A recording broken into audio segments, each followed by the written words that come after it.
From VOA Learning English, this is the Economics Report. Recent discoveries of mineral wealth in Kenya could help add to East Africa's biggest economy. The government also is taking steps to improve the openness of the mining industry. But some citizens are concerned that at least one newly announced mining project will damage local communities. The government has warned companies about making announcements about new resources before they are confirmed. Kenya's Secretary of Mining, Najib Balala, says the government will ask mining companies for details about their findings 21 days before making them public. The discoveries also could upset some communities where big mining projects are planned. One example is the recent discovery of rare minerals in the Marima Hills in the coastal area of Kwale. The mining company Cortec reported finding a deposit of more than 600 kilograms of niobium. The element is used in making steel and metal mixtures called superconducting alloys that allow electric currents to travel very easily. Cortec says the discovery could be worth $50 billion. But a dispute has begun between the company, the government, and the local community. Leaders of the Minjakenda ethnic group, which lives near Kenya's coast, say they practice their religion in the Marima Hills. The Kenyan government has not announced how payments it receives from mining companies, called royalties, would be used. The mining secretary is expected to present legislation proposing that the central government take 70% of mining royalties. Local governments would receive 25%, and local communities would receive 5%. For VOA Learning English, I'm Carolyn Presutti.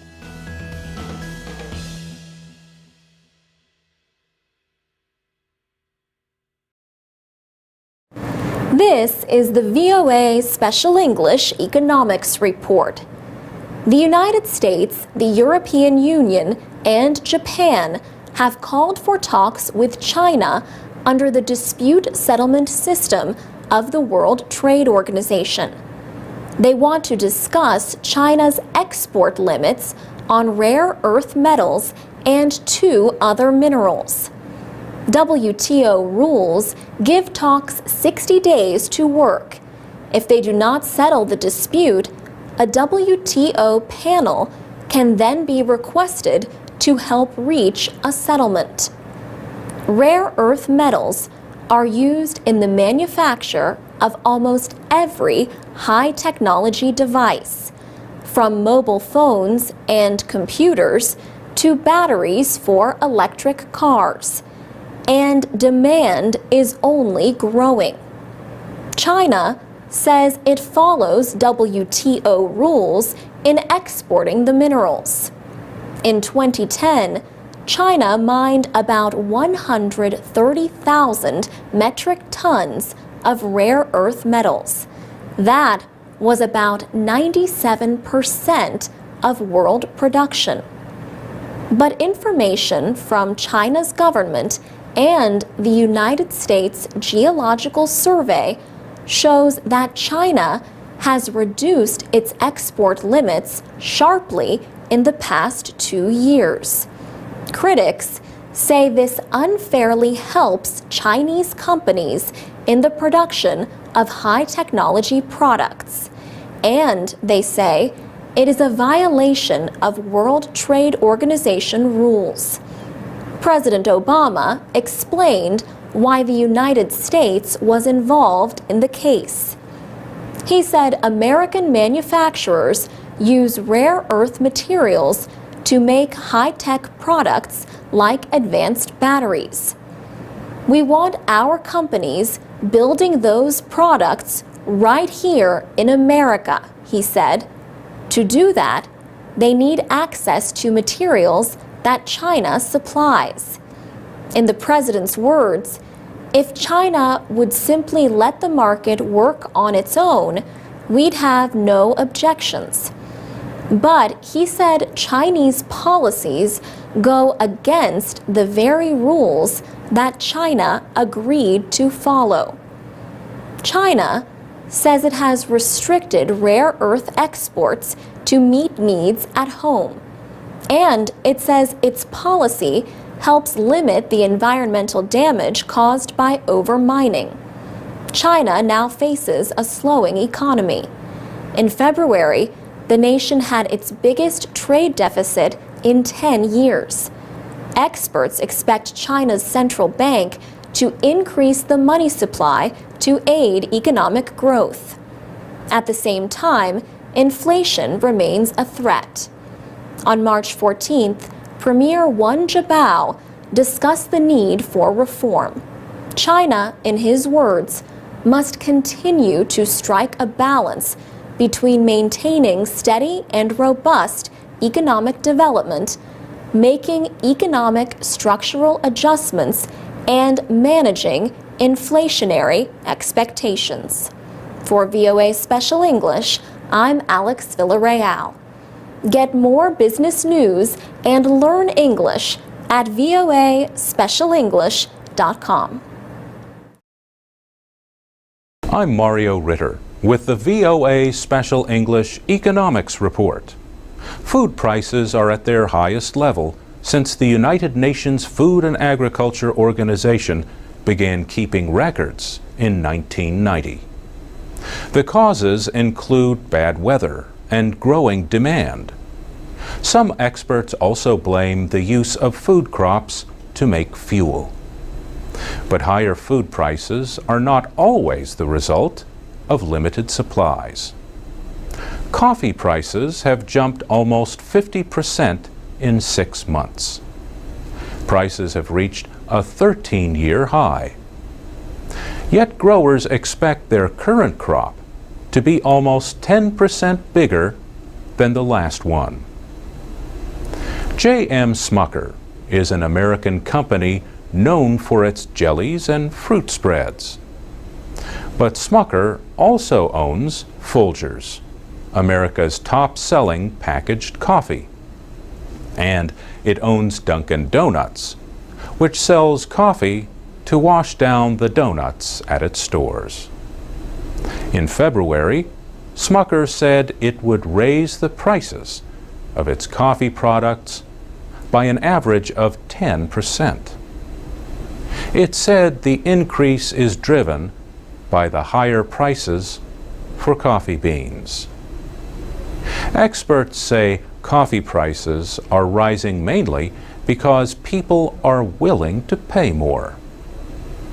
Coffee sellers, like Mark Warmoth, say tastes are changing and more people want a good cup of coffee. Mark Warmoth owns the Emmy Swing Coffee Company in Alexandria, Virginia, near Washington. He says big coffee sellers like Starbucks help his business by building a base of customers who want something better. He said people are seeking something better than what they can get at Starbucks. They are seeking out smaller, boutique, artisan, craft coffee roasters, like his company. Yet Mr. Warmoth can thank those bigger companies, like Starbucks, for spreading the idea of coffee as an affordable luxury. The thinking goes that during hard times, people might not go on a trip, but they might be willing to pay extra for good coffee. The company supplies restaurants and other businesses, but also has a store in Washington near the White House.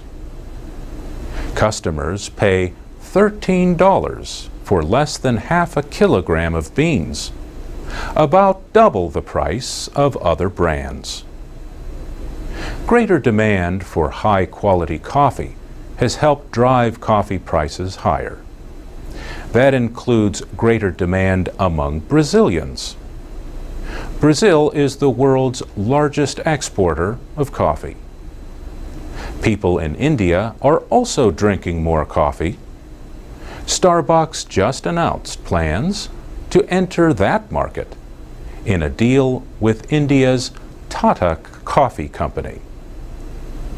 For VOA Special English, I'm Mario Ritter. This is the VOA Special English Economics Report. Concerns about a double-dip recession were back in the news at the end of June. Some economists warned of the possibility of another downturn if governments withdraw growth measures too quickly. But others warned of the dangers of letting deficits and debts continue to grow. Leaders of the world's biggest economies agreed to cut their deficits by half or more by 2013. They also promised to try to reduce the size of their government debt in relation to their economy by 2016.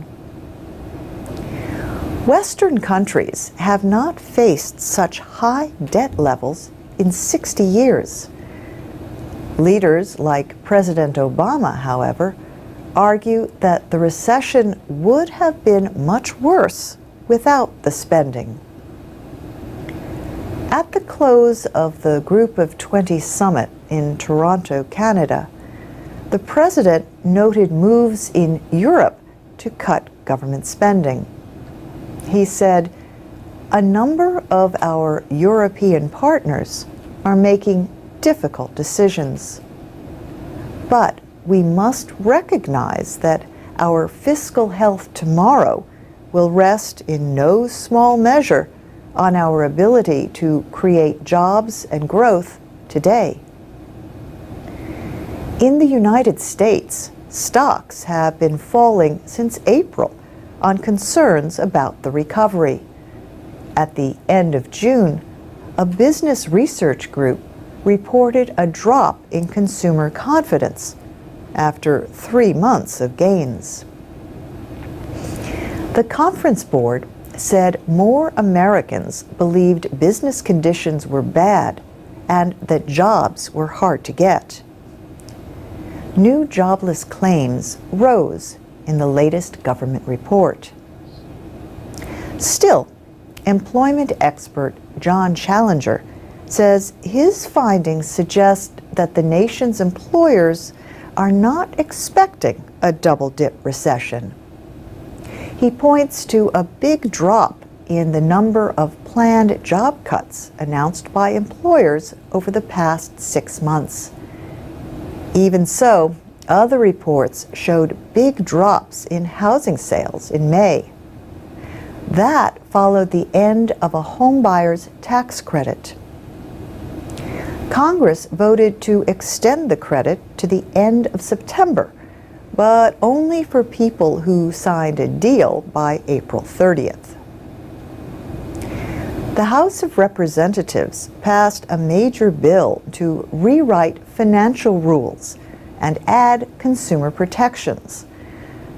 The bill provides a way for the government to close failing banks. President Obama had hoped to sign a final bill by July 4th, but the Senate delayed action on its version of the financial reform bill until Congress returned July 12th. And that's the VOA Special English Economics Report. You can comment on our reports on our website, voaspecialenglish.com. This is the VOA Special English Economics Report. The World Economic Forum is an independent organization. Its job is to help businesses, governments, and civil society groups find ways to work together to improve the world. The 21st World Economic Forum on East Asia recently took place in Thailand. Organizers wanted to bring attention to development in Southeast Asia. The event received extra attention because of the presence of Nobel Peace Prize winner Aung San Suu Kyi, the Burmese opposition leader, and a newly elected member of parliament. She traveled to Bangkok in her first foreign trip in over 20 years. Burmese President Thein Sein canceled his appearance at the meeting shortly after her travel plans were announced. Klaus Schwab started what came to be called the World Economic Forum and serves as its executive chairman. In opening comments, he praised the growing influence of Southeast Asian nations in the world economy and in political issues. In his words, "When you look at the ASEAN region, you feel that here you have a region which is full of dynamism." He said the region becomes more and more a crucial factor in the world economic and world political context. Several government leaders were in Bangkok for the meeting. They included the President of Indonesia, the Prime Minister of Vietnam, and the Prime Minister of Thailand. The forum is a place to discuss issues affecting the 10 members of ASEAN, the Association of Southeast Asian Nations. In a speech, Thai Prime Minister Yingluck Shinawatra noted threats like the debt crisis in Europe and climate change. But she also pointed to technological progress, democratic reforms, and new centers of economic growth as signs of hope. ASEAN nations are becoming increasingly important in the world economy. As a group, their economic activity is nearing $2 trillion. Southeast Asian economies are expected to grow more than 5% this year. That rate is higher than Europe or North America. World Trade Organization Director General Pascal Lamy also attended the meetings. He said Southeast Asia is doing better than other areas now, but he warned that a slowing world economy could create problems. He said he would expect the region to be more affected in the 2 or 3 years to come than it has been so far. For VOA Special English, I'm Alex Villarreal. This is the VOA Special English Economics Report. Modern microfinance started with economist Muhammad Yunus. In the 1970s, he started what became the Grameen Bank in Bangladesh. He and the bank shared the Nobel Peace Prize in 2006 for the idea of offering small loans to the poor to fight poverty. In 2010, reports of harmful micro-lending methods and corruption shook the Indian state of Andhra Pradesh. Mr. Yunus recently said in the New York Times that things got out of control. He noted that Andhra Pradesh had intensive lending activity at the time. We spoke to Giath Naqshbendi about changes in the world of microfinance. He is an expert in international business and teaches microfinance as a business model at the Kogod School of Business at American University. He says the government of India in certain states has started taking steps to guarantee that these institutions are operating under a strict system. Some experts have raised questions about whether micro-lending lifts women or poor families out of poverty. David Rudman is with the Center for Global Development, a research group in Washington. He says microloans do not do a good job fighting poverty. He says over $3 billion went into microcredit in 2010. But many lenders failed because of bad supervision or failure to repay loans. In one model, governments or non-governmental organizations give money to microcredit operations. Interest income is often used up by costs rather than helping other poor borrowers. But Giath Naqshbendi says that model is changing. Mr. Naqshbendi says sustainability is now a main goal.